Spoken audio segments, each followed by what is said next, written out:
O tema de hoje é ditadura e homossexualidade. E nós convidamos para o debate Renan Quinalha, que tem formação em Direito e em Ciências Sociais pela USP, onde cursou mestrado em Sociologia Jurídica e atualmente é doutorando em Relações Internacionais. O Renan foi assessor da Comissão da Verdade do Estado de São Paulo e organizador deste livro, em conjunto com Janis Green. Christian Dunca tem formação em Psicologia pela USP, mestrado e doutorado também pela USP e pós-doutorado pela Manchester Metropolitan University. Atualmente é professor titular do Instituto de Psicologia da USP, analista membro da Escola dos Fóruns no Campo Lacaniano, autor do livro Estrutura e Constituição Psicanalítica, que ganhou o Prêmio Jabuti em 2012, e está lançando na semana que vem o livro Mal-Estar, Sofrimento e Sintoma pela Boitempo. Bom, a conversa de hoje ela está centrada na dimensão LGBT-fóbica dos discursos oficiais, em revistas e documentos do regime, bem como nas ações de violência policial contra essa população nas grandes cidades. O movimento LGBT no contexto da transição e como ele foi aprofundando a democracia para esta comportar valores de tolerância e, sobretudo, de diversidade. E, a partir deste apanhado histórico, pensarmos a psicanálise, o mal-estar, o sofrimento e o sintoma e a questão dos discursos. Bom, boa noite a todas e todos. Queria iniciar agradecendo a Patrícia pelo convite. É uma honra estar aqui, poder discutir isso e, sobretudo, ao lado do Christian, que também me felicita muito poder conhecer pessoalmente e discutir essa questão. Eu queria, basicamente, trazer aqui um pouco da história do livro, das pesquisas que a gente fez. E é curioso porque eu estava conversando com a Patrícia logo antes aqui e escreveram para ela perguntando exatamente como uma vez me escreveram, né? Mas é a ditadura das homossexualidades, é a ditadura gay, né? Que o pessoal às vezes tem falado na direita. E eles falaram, não, é ditadura e homossexualidades. E o título do livro justamente tem essa homossexualidade no plural para tentar traçar uma relação entre as diversas formas tidas como desviantes naquele momento de orientação sexual e de identidade de gênero.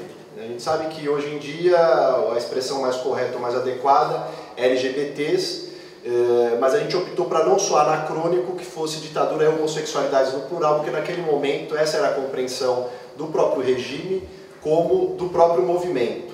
As travestis, transexuais, transgêneros eram vistas como espécies de homossexuais. E esse livro ele veio com um propósito acadêmico, obviamente, né, de reunir uma série de pesquisadores que estavam trabalhando essas temáticas não específicas da ditadura, mas do movimento LGBT, das sexualidades, mas também com um propósito de intervenção política, num momento que a gente considerava muito importante, que era de inscrever na história oficial brasileira sobre a ditadura, durante a Comissão da Verdade, que estava com essa atribuição, inscrever esse capítulo sobre a perseguição às pessoas LGBT, que era uma dimensão muito pouco trabalhada até então. Então a gente reuniu esses pesquisadores, conseguiu realizar 2 audiências públicas em que foram apresentadas as pesquisas aqui do livro e a partir disso a gente teve um substrato, um material para fazer esses relatórios que foram integrados à Comissão da Verdade Nacional, à Comissão da Verdade de São Paulo e também na do Rio de Janeiro, já tem outros pesquisadores fazendo e esse tema acabou se ampliando para outras. E é interessante notar, porque quando a gente fala da ditadura, normalmente a gente fala da ditadura, né, das violências da ditadura, sobretudo em relação à militância política. Então, os grupos de luta armada, a gente tem muitos estudos sobre como esses grupos funcionavam, como eles se dividiram, se fracionaram e atuaram durante o regime, e como foi a violação de direitos humanos. Também havia bastante material sobre as torturas, sobre os casos de desaparecimento forçado, execuções sumárias, etc. Só que é muito curioso, se a gente pegar a lista, né, o inventário de violações de direitos humanos da ditadura, a gente vai ver lá 457 mortos e desaparecidos segundo os familiares de mortos e desaparecidos. A comissão tem um número um pouco menor, de 434. Mas se a gente for ver, mais de 50 mil pessoas presas só entre abril e junho de 64. E pessoas presas sem mandado de prisão. Eram forças à paisana que pegavam essas pessoas, levavam a centros clandestinos de detenção, eram submetidas a torturas, sevícias mais variadas, às vezes desapareciam, eram assassinadas, etc. Mais de 1.000 militares que foram caçados, quase 5.000 pessoas perderam cargos públicos, exonerados e assim por diante. A gente tem uma série de violações de direitos humanos mais ou menos contabilizadas. E obviamente que a gente não mede uma violência de ditadura em números, né? Não consegue expressar o que é a violência de um regime autoritário, mas isso dá uma dimensão do que se conta como violência, né? Ou pelo menos o que era narrado como violência. E é curioso notar que nenhum marcador social de diferença aparecia nessas contagens, né? Durante esse período de mais de 30 anos de trabalho de memória e de justiça em relação à ditadura, seja por parte dos familiares, seja por parte das comissões de Estado que fizeram isso, e mesmo dos trabalhos acadêmicos. Então, com as comissões, na verdade, foi interessante porque a gente conseguiu visibilizar determinados sofrimentos, determinados setores sociais que se invisibilizaram nessas narrativas que até então vinham sendo feitas. O trabalho de memória e justiça por parte do Estado brasileiro sempre foi muito precário.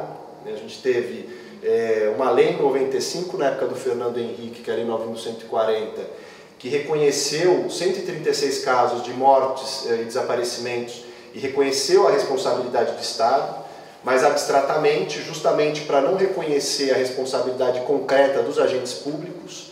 Então os atestados de óbito vinham lá, como causa-mortes morto em decorrência da Lei 9.140.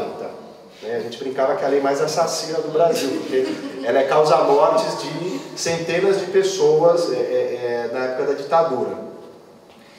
Tanto que a gente aqui na Comissão de São Paulo fez um trabalho bastante importante em conjunto com a Defensoria Pública do Estado, de retificação desses atestados de óbito, e obviamente o sistema de justiça é aquela coisa demorada que a gente sabe como é, mas conseguimos algumas vitórias em casos pontuais. Nossa ideia era fazer uma litigância de massa, né? Não precisar coletivizar a questão e não fazer um a um, porque o Estado já tinha reconhecido a responsabilidade por aquelas mortes, e a gente queria retificar para que lá constasse: morto em decorrência de torturas na sede do DOI-CODE em São Paulo, né, em tal data. E conseguimos 2 casos até agora, tem outros tramitando, mas a dificuldade é sempre essa, né? De aí o promotor vai querer ver se tem prova, mas o Estado brasileiro já reconheceu, o juiz vai falar, não, mas precisa ver se tem prova, porque vai entrar ali, e aí gera toda a discussão em torno disso. Mas isso foi algo que a gente conseguiu avançar um pouco, porque o Estado brasileiro normalmente, para justificar uma certa omissão estrutural em relação a esse tema, um silenciamento, uma política de silenciamento e de esquecimento, ele tomou algumas decisões pontuais de avanço, né? Então, normalmente vem uma lei em 95, depois de 10 anos da redemocratização, se a gente considerar o marco de 85, vem essa lei, e as pessoas que tinham um companheiro ou uma companheira de vida lá que é um desaparecido não sabia se era viúvo, se era viúva, as questões sucessórias, familiares, tudo isso ficava em aberto. Então veio essa lei para dar uma solução prática mesmo, né, para a vida das pessoas.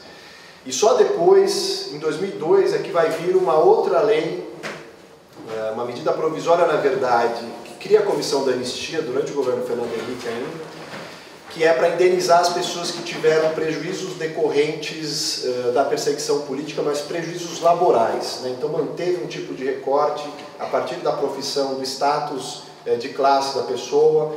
Então se você era um metalúrgico, você ganha pouco. Se você era um jornalista de um grande veículo, projetando, você pode ganhar uma indenização milionária. Isso gerou uma série de distorções também em relação ao critério de reparação. Mas foram os 2 grandes marcos que nós tivemos, os 2 do ponto de vista da reparação pecuniária, nenhum deles do ponto de vista da responsabilização efetiva dos agentes e do esclarecimento do paradeiro dos corpos, onde se encontravam os restos mortais e tudo mais. Com a Comissão da Verdade se abriu uma possibilidade bastante interessante, porque pela primeira vez uma comissão de Estado assumiu a prerrogativa e teve os poderes necessários para esclarecer os crimes, as circunstâncias em que foram cometidos esses crimes, e mais do que isso, apontar a autoria, né? Então os relatórios das comissões têm ali uma responsabilização pública, né? Uma responsabilização histórica, que obviamente a nosso ver ainda é insuficiente, porque é preciso que haja uma responsabilização também perante o sistema de justiça, mas isso já é um passo importante que tem servido também para o Ministério Público ajuizar o Ministério Público Federal ajuizar uma série de ações contra essas pessoas. Então, quando a gente começou a trazer esta questão LGBT, as primeiras questões que se colocavam era tudo bem, o Estado brasileiro fez pouco, a gente sabe que se avançou muito pouco, mas por que falar de gays, lésbicas, bissexuais, travestis, transgêneros na época da ditadura? O que esse cruzamento pode revelar, o que isso tem efetivamente de material de consistência? E a gente teve que fazer uma pesquisa em um período muito curto, porque nossa ideia era influir, de algum modo impactar no próprio relatório das Comissões da Verdade. Em 2 anos a gente conseguiu levantar esse material, o livro, ele é recheado de referências a documentos históricos, e a gente optou, o subtítulo é justamente Repressão, Resistência à Busca da Verdade, né?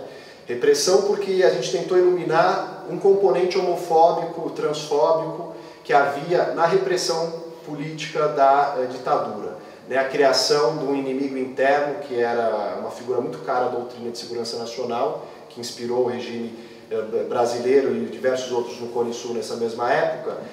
Também tinha um componente moral e sexual, né, na sua composição, não era meramente político. E além disso a gente quis ressaltar a dimensão também da resistência, porque seria míope e seria muito unilateral e de algum modo visibilizando só a dimensão da própria ditadura, a gente falar só da repressão. Então a ideia foi mostrar também como que o movimento LGBT se constitui durante a transição democrática, como ele é adiado durante a ditadura, nas possibilidades da sua organização, de atuação, e como que ele se torna um agente fundamental na redemocratização brasileira. E a gente fez para isso uma pesquisa em uma série de acervos de documentos oficiais, e é muito curioso, por exemplo, você pegar a maneira como havia uma associação entre homossexualidades e subversão. Em documentos oficiais que havia aqui no DOPS, né, que é aqui no DOPS de São Paulo, também no do Rio de Janeiro, e nas revistas militares, né, que eram onde circulava efetivamente a ideologia dos militares naquele momento, onde eles faziam seus debates públicos e tudo mais. Então eles falam lá, por exemplo, que está incentivando a juventude a ler Herbert Marcuse, e aí o pessoal está falando de felação, está falando de pederastia, e isso está abrindo um flanco de disputa da consciência da juventude brasileira para a degeneração, né? São todas expressões que se utilizavam naquele momento para mostrar como que a homossexualidade era vista, né, pelo regime como uma espécie de instrumento, pela subversão, de ataque à família tradicional, aos valores tradicionais brasileiros, aos valores religiosos. E é muito curioso notar, porque seria também um equívoco se a gente falasse, ah não, mas a homofobia e a transfobia nascem com a ditadura, né? A gente deixa isso claro no capítulo da Comissão da Verdade, justamente que a homofobia e a transfobia, ela remonta ao período da formação histórica do Brasil lá atrás, né? Há registros, talvez só quando os índios estavam aqui sozinhos é que poderia não haver, né? Mas desde que chegaram os europeus a gente já tem registros de como a homofobia, a transfobia e diversas formas de discriminação e preconceitos com essa raiz sexual operavam no Brasil. A gente tinha discursos médico-legais, às vezes psicológicos, psiquiátricos, que viam a homossexualidade como um desvio, uma patologia que deveria ser tratada. É de resto que até hoje a gente às vezes ouve, né? A gente tinha discursos religiosos conservadores que entendiam que a homossexualidade era um pecado e que não poderia ser praticado, o ato homossexual. Você tem discursos criminológicos que viam a homossexualidade como um perigo social, né? Então, obviamente que esses discursos todos circulavam em diversas esferas da sociedade brasileira, do Estado, da própria sociedade civil, e o curioso é notar como que a ditadura, ela condensa, ela catalisa esse discurso, né? A sociedade brasileira sempre teve uma forte marca homofóbica, no século XX há estudos mostrando de modo mais claro, mas é curioso ver como a ditadura instrumentaliza isso e alça isso a uma política pública, né? Uma política oficial, um discurso oficial. E isso muda, né? Para a gente entender essa associação entre regime político e modos de regulação da sexualidade, é isso que nos interessava, né? Porque seria altruísmo dizer, ah, sempre houve homofobia no Brasil, sempre houve. mas como em cada momento isso se associava a agentes públicos, tinha respaldo oficial do Estado, se materializava em discursos oficiais ou não. Porque a homofobia também continuou a existir depois de 88, com a redemocratização. Ainda hoje, uma pessoa homossexual é assassinada no Brasil a cada 28 horas. Federativos, com coordenadorias LGBTs e etc. Diferente de quando na ditadura você tinha homofobia na sociedade, mas tinha um respaldo dos discursos oficiais. Então a gente tentou iluminar diversas dimensões dessa repressão e como a homofobia assumiu esse ar e esse caráter de discurso oficial. E isso vai desde censura às artes, uma música, por exemplo, do Luiz Airão, que se chama Homossexual. Tem lá no DOPS que o Serviço de Diversões Públicas, que era responsável pela análise desses materiais artísticos, dizia lá, não está lá com o carimbo vetado, eu estava até com as imagens, mas eu esqueci de trazer o computador para a gente poder projetar. Mas é super curioso, porque aí vem a assinatura da censora lá, ela diz assim: não permitida a divulgação, pois o homossexualismo não é permitido, ponto. E aí vai lá o outro de acordo, porque 2 censores assinaram, em 72, uma música super leve, nada erótica, muito menos pornográfica do Luiz Airão, mas que foi proibida nesse momento por conta de falar da homossexualidade como uma forma de amor, incompreendida, o tom era esse da música. Se vocês colocarem no Google, certamente vão encontrar, depois ela foi gravada. A música é ruim no geral, mas a letra era boa para aquele momento, tinha o seu caráter subversivo. Então você tem desde isso, e aí uma série de retratos, o filme Tatuagem, que boa parte de você deve ter assistido, Zicroquetes também, quando tem que ir para fora e fazer um outro tipo de trabalho, porque estavam elaborando e de alguma maneira vivenciando essa questão das sexualidades dissidentes e desorganizando o sistema de sexo-gênero mais tradicional.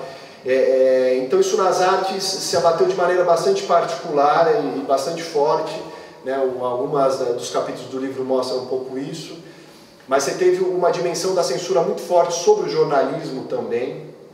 Um caso muito bem discutido num dos artigos do Celso Cury, que era um jornalista do jornal Última Hora aqui de São Paulo, que era do Grupo Folha da Manhã, e que ele tinha uma coluna que chama Coluna do Meio, e que era uma espécie de correio elegante em que homossexuais trocavam lá cartas, referências, se encontravam, e aí ele sofre um processo em 72, por fazer apologia contra a moral e os bons costumes, que aquele termo sempre foi utilizado para as piores coisas aqui no Brasil, e ele vai com a intimação lá para o advogado do Grupo Folha, e o advogado diz para ele: não defendo esse tipo de gente.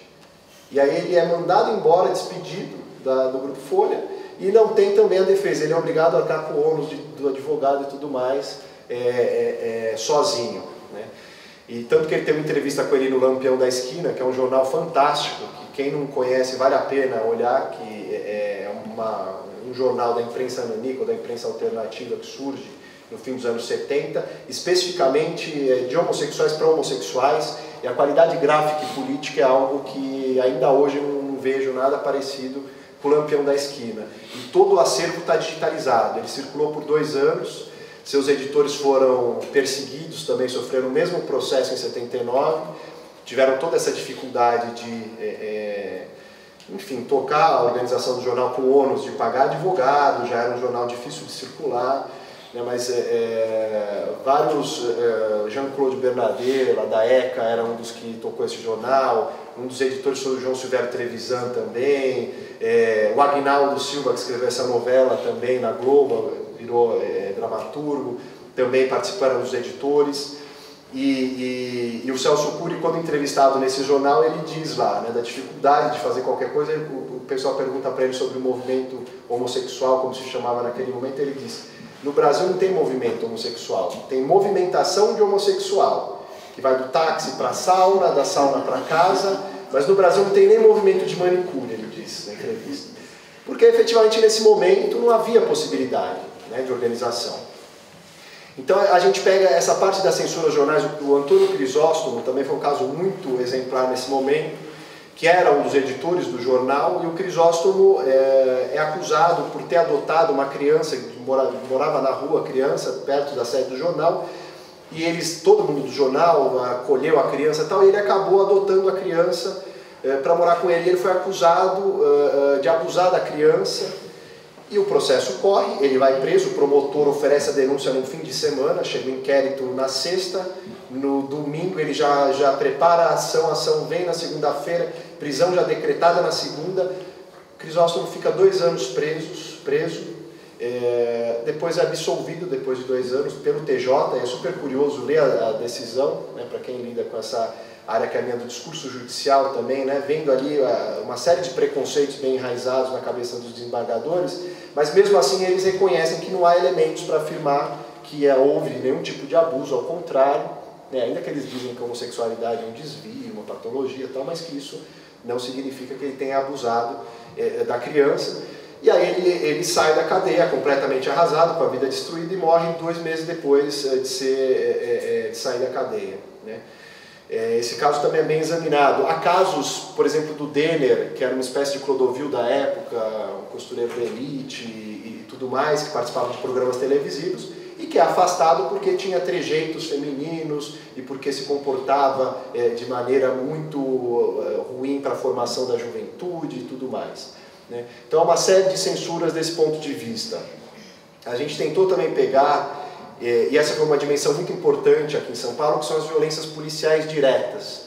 Porque todo o aparato repressivo criado pela ditadura, que juntava desde as forças armadas, polícias militares, polícias civis e órgãos de repressão criados nesse momento como Operação Bandeirantes, que depois virou DOI-CODE, é uma estrutura de repressão que alguma coisa tinha que ser feita com essa burocracia, né? Você não é aquela hora que está desmobilizando a ditadura porque a luta armada foi derrotada, foi dizimada, que você vai mandar todo mundo para casa. Aquelas pessoas são agentes públicos e não à toa que depois vem Esquadrões da Morte, que é o próprio Fleury, que estava no DOPS, que vai daí voltar para as periferias, população pobre, negra, etc. E limpeza no centro, né? Que aí foi as operações Rondão e Limpeza, que a gente deu um foco muito grande, com o delegado José Wilson Riquetti aqui em São Paulo, que veio com um discurso chamado por um editorial do Estadão de que os homossexuais, as travestis e prostitutas estavam tomando o centro, que era uma região insegura e tudo mais, e aí conclama as polícias e as autoridades a fazer alguma coisa, e na semana seguinte vem um anúncio, numa matéria do Estadão de 80, de abril de 80, polícias têm plano conjunto para combater travestis no centro de São Paulo. E o José Wilson Riquetti pela Polícia Civil, Paulo Bom Tempo pela Polícia Militar, o comandante da Polícia Militar em São Paulo, se juntam e traçam um plano de perseguição a essas populações. Chegam a levar por noite, segundo o próprio Riquetti, numa matéria da Folha de 80, de 300 a 500 pessoas, né, por noite. E aí há os mais diversos relatos de tortura, de extorsão, né, tiravam dinheiro, de pegar travestis, colocar os seios na gaveta, fechar, tirar a unha da travesti e assim por diante, uma série de barbaridades. Prostitutas também eram levadas, homossexuais, negros, e isso acontece no centro com respaldo das autoridades, né? Secretário de Segurança Pública era o senhor Erasmo Dias, governador Paulo Maluf, né? Então, total respaldo, há declarações na imprensa de respaldo ao Riquetti, até que se prende um sociólogo, e naquela época eu até brinco com os meus amigos lá das sociais, que na época o sociólogo estava bem valorizado, porque quando prendem o Vinícius Caldeira Brant por engano, que era um sociólogo do SEBRAP, que foi preso político, foi militante da resistência armada, e aí prendem o Vinícius, isso gera uma repercussão enorme. Aí a OAB fala que absurdo que estão fazendo no centro, não pode fazer isso, né? Estão prendendo indiscriminadamente, porque o cara estava sem documento, era barbudo, cabeludo, pegaram ele lá sem documento, sem carteira de trabalho, e foi para a cadeia. E aí é curioso, porque você vai acompanhando, e foi saindo na imprensa sempre, né, essa questão, ali tinha uma cobertura muito grande. O Eduardo Suplicy, Fernando Moraes, Ruth Escobar, Irma Passoni, todos os deputados federais da Comissão de Direitos Humanos se juntam, OAB tira uma comissão também para apurar melhor o que estava acontecendo e repudiando as violências que estavam sendo cometidas, cobrando daí das autoridades públicas um outro tipo de postura. E aí começa a haver uma mudança, inclusive, na própria imprensa. A Folha de São Paulo faz um editorial chamado A Violência Inútil, que é muito curioso, porque você lê, você fala, mas parece que tem uma violência útil, né? Que se fosse útil valeria, porque não tá. E no final ele fala no disparador exatamente isso, que como se sabe, não adianta querer combater esses males da homossexualidade e da prostituição sem combater as causas que lhe dão origem, né? Uma visão bem patologizante da questão, mas já rompendo com a ideia de apoiar esse tipo de iniciativa a tamanho grau. Tem um caso, o Riquetti destrói um hotel ali na Rua Aurora, onde funcionava o 4º Distrito Policial, que inclusive leva o nome dele hoje, né, como homenagem. Uma das recomendações é que se retire. Afanásio Jazade, quando o deputado estadual, apresentou essa homenagem ao Riquetti e passou em 91, quando ele morreu. Enfim, e a ideia é tirar esse nome de lá, mas enfim, ele quebra esse hotel e o dono era um nordestino que, simples lá, dizendo, não, todo o meu dinheiro eu pus nesse hotel, eles entraram, quebraram tudo, e a Riquetti diz, né, o Ricardo Couto, que faz essa matéria ainda na Folha, e aí diz, mas destruíram tudo aqui, não sei porque fizeram isso. Aí o Riquetti diz, mas aqui era um lugar de pederastia, de prostituição, de degeneração. Eu falei, não, mas esse pessoal está no centro, estava no meu hotel, mas está em todo lugar, que eu não entendi porque fizeram isso. E nesse episódio são levadas muitas prostitutas e travestis, e uma delas é muito agredida, vai parar no hospital, e os deputados, com essa denúncia, vão daí fazer uma diligência na delegacia, no distrito policial. O Riquetti tira todo mundo pelos fundos, o jornalista vê, a comissão entra de deputados e não vê ninguém mais, né? E tinham todos fugidos, e aí dá na imprensa que o Riquetti estava tripudiando em relação aos deputados que tinham feito aquela diligência. Tamanho era o apoio que ele tinha institucional para ele, e a segurança com que ele se sentia, né? E essa travesti que foi barbaramente torturada, ele pede para uma outra assinar um papel em branco, né? E depois ele escreve lá, que eu vi que era que se jogou do 2º andar da delegacia. Aí o jornalista foi falar com ela, né? Ela falou, não, eu assinei um papel em branco. E ele falou que se eu não assinasse, eu ia ficar lá mais uns 3, 4 dias. Então eu assinei para ser liberada, mas estava em branco. Eu não vi nada disso não, ela foi torturada. E aí desmente a versão na imprensa. Então é uma coisa rocambolesca, assim, né? De vendo as matérias, a maneira como aquelas versões... E ele mesmo assim sustentando a política, porque havia um respaldo do governo do Estado, secretário de Segurança Pública apoiando e tudo mais, né? E isso é curioso porque vai gerar uma primeira mobilização muito importante, que é o ato de 13 de junho de 80, que é a primeira parada. A gente pode dizer que é a primeira parada gay, LGBT, de que a gente tem notícia no Brasil, porque depois dos anos 90 ele é retomada numa outra proporção. Mas esse ato foi um ato chamado, justamente era ato contra a violência policial, né? Tem os panfletos lá no DOPS, e é muito curioso porque a resposta do DOPS à imprensa, no mesmo dia ia ter uma reunião lá de folclore turco, e no Teatro Municipal. E aí a imprensa procura o DOPS, né? E aí estava na mesma data a manifestação, e aí a declaração é muito curiosa lá do responsável, do diretor do DOPS naquele momento, que ele diz assim, eu não estou sabendo direito, ainda vou conversar com o secretário de Segurança Pública para ver se tem autorização e tudo mais, nas escadarias do Teatro Municipal, e estava marcada a manifestação. Mas eu fico muito preocupado, porque a gente vai ver lá o sublime, a arte, né, dentro do Teatro Municipal com essa manifestação cultural de folclore, e a degeneração humana do outro lado, com essas minorias oprimidas, entre aspas, porque era o termo utilizado no ato de convocatória, no panfleto, e essas minorias oprimidas lá chocando a família, que vai prestigiar um evento tão importante, cultural e tudo mais, né? Isso numa nota oficial, né, que se distribuiu à imprensa.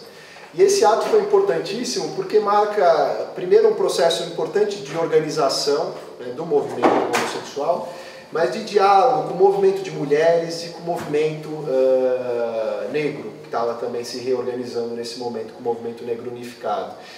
E foi um ato que teve mais de 500 pessoas, e fez um percurso no centro de São Paulo, tem fotos, no livro, inclusive a gente colocou algumas fotos,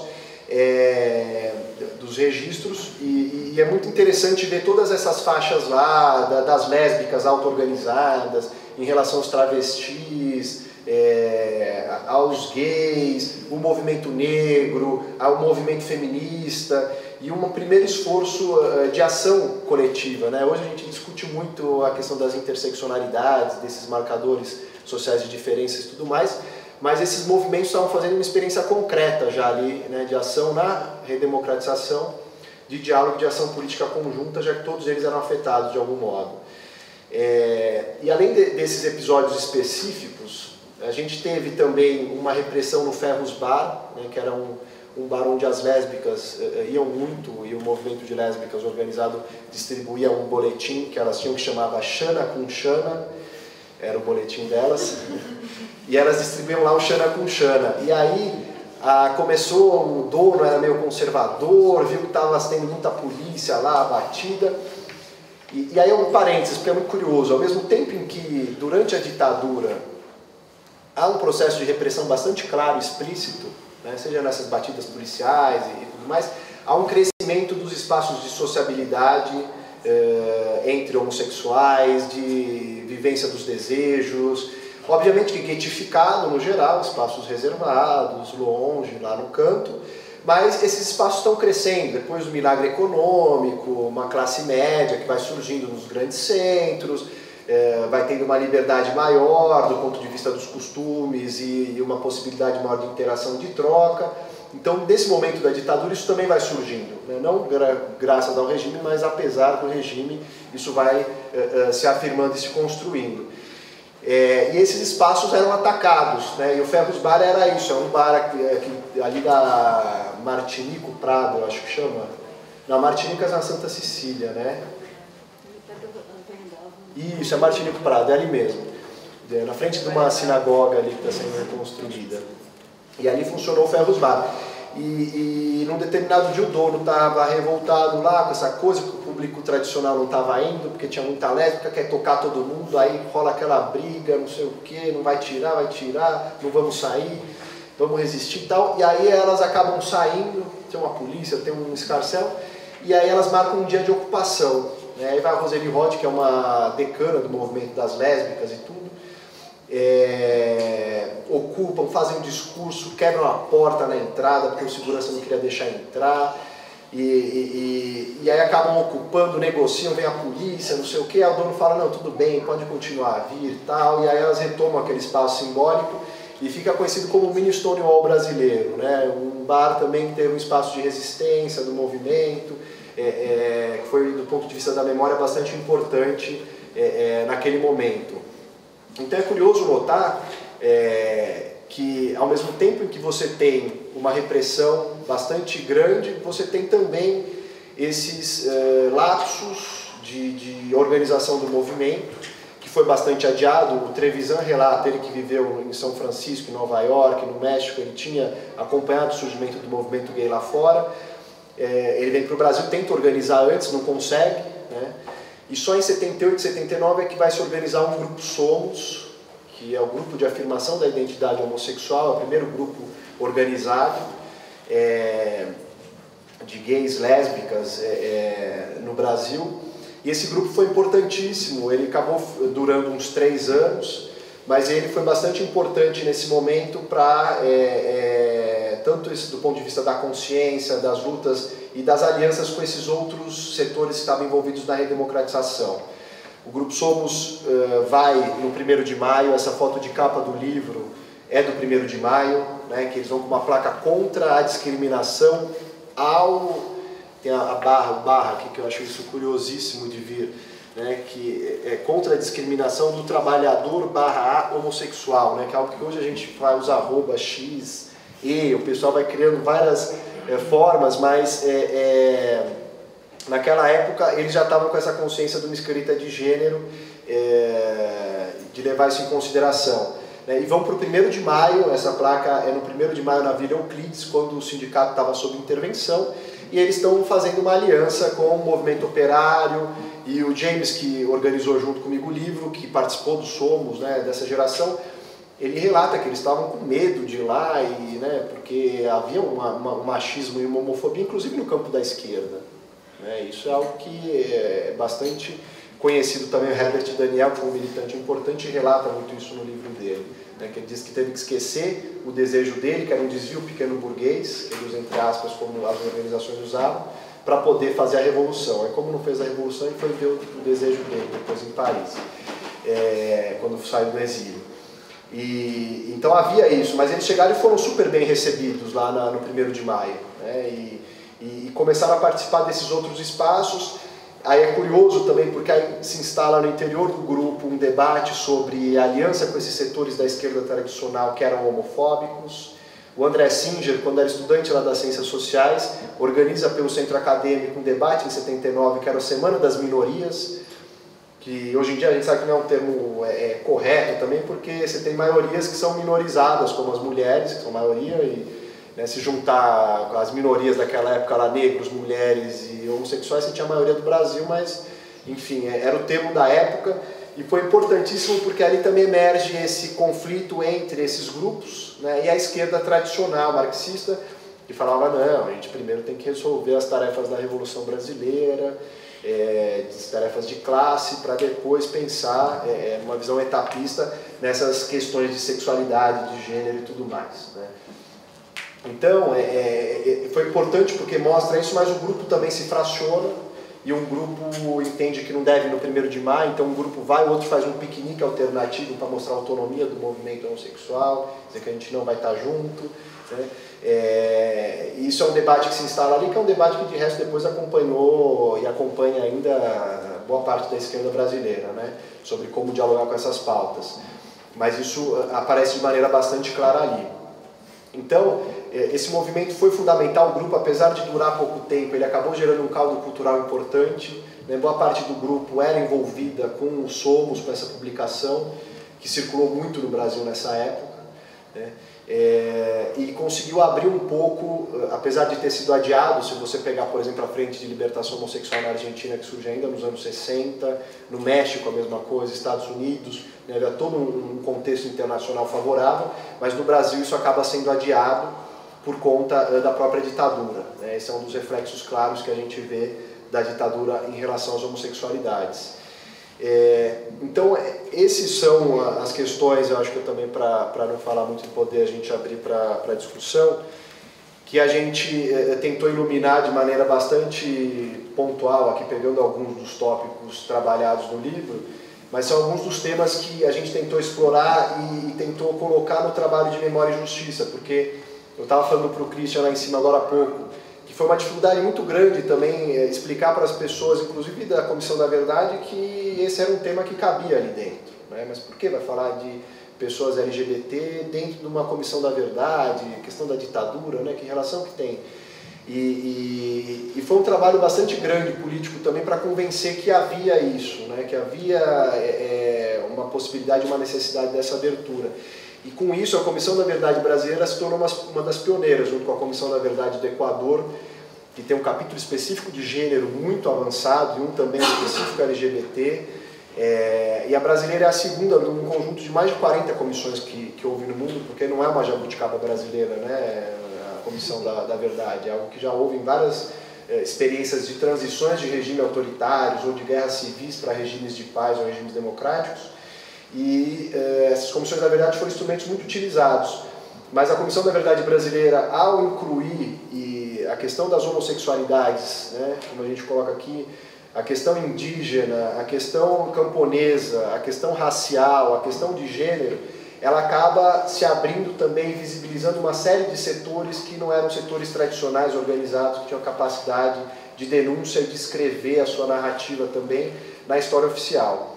Isso foi bastante importante e que gera reflexos para que a gente consiga hoje lutar por reformas importantes e por políticas públicas no sentido de ter maior diversidade e respeito aos direitos humanos. Uma das recomendações específicas, a gente fez várias e por um lapso da comissão eles colocaram todas. Se vocês entrarem no site da Comissão Nacional da Verdade e abrir o segundo tomo, que é o segundo volume, que é o dos capítulos específicos, das homossexualidades tem todas as recomendações no fim. Então entraram todas no relatório oficial, a gente está defendendo dessa maneira, mas nas recomendações gerais da própria comissão, que são 29, Uma delas é específica de supressão das referências discriminatórias a homossexualidades nas legislações e atos administrativos, etc. Né? Que é algo bastante importante, que dá uma munição para o movimento, que é o que a gente esperava como ação política também, de dar uma munição e um instrumento para o movimento, hoje em dia, brigar, por exemplo, para a revogação do artigo 235 do Código Penal Militar, que até hoje afasta e expulsa militares. Tem um caso na Comissão Interamericana de um casal, não sei se vocês chegaram a acompanhar, que em 2008 foram perseguidos, de um sargento e de um soldado, e que é um caso que até hoje não teve resposta pelo Estado brasileiro, agora está sendo levado à Comissão Interamericana justamente por isso, mas que estão enquadrados nesse artigo 235, que qualifica a relação homossexual como algo diferente de uma relação sexual num prédio de administração militar. Se você acha que ninguém tem que fazer sexo numa administração militar, então que ninguém faça, não, porque vai qualificar homossexual, né? Então mostra muito desse espírito de época também, e dessa homofobia institucionalizada nos órgãos de segurança e das Forças Armadas. Então a gente espera que com essa recomendação e com as outras que a gente fez, que se consiga de fato uma democracia, né, apesar de todas as suas limitações e seus problemas ainda hoje, mas que se abra um pouco mais para o respeito dos direitos desses segmentos LGBT e do respeito à diversidade também. E aí acho que eu paro aqui, que eu já falei demais, para ouvir o Christian também e depois abrir para as questões. Obrigado.